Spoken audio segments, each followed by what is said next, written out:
একদল হবে জাহান্নামী, একদল হবে জান্নাতি।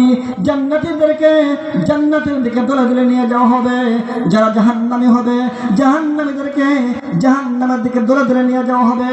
আল্লাহ রাব্বুল আলামিন বলেন, ওয়াসিকাল্লাযীনা কাফারু ইলা জাহান্নামা যুমারা হাত্তা ইযা জাউহা ফুতিহাত আবওয়াবুহা ওয়া ক্বালা লাহুম খাযানাতুহা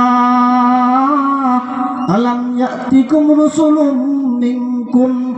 জান্নাতীদেরকে জান্নাতের দিকে নিয়ে যাওয়া হবে, জাহান্নামীদেরকে জাহান্নামের দিকে নিয়ে যাওয়া হবে।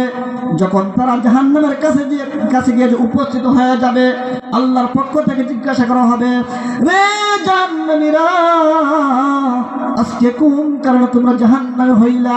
কোন কারণে আজকে তোমরা জাহান্নামের অধিবাসী?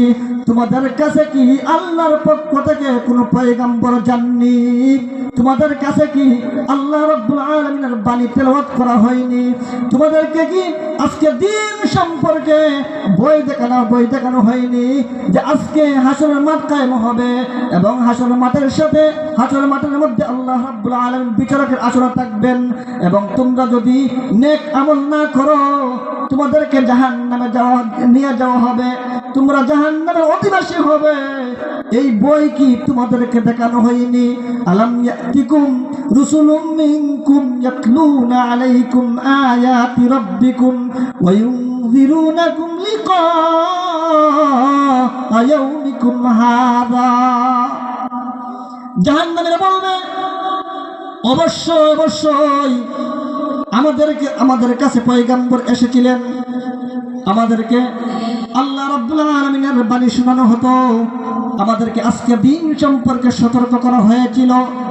ওয়ালাকিন হাক্কাত কালিমাতুল আযাবি আলাল কাফিরিন। কিন্তু অস্বীকারী যারা অহংকার প্রদর্শন করত, তাদের উপরে আল্লাহ রাব্বুল আলামিনের বাণী আজকে সত্য হয়েছে। কিলা দুখুলু আবওয়াবা জাহান্নামা খালিদিনা ফিহা।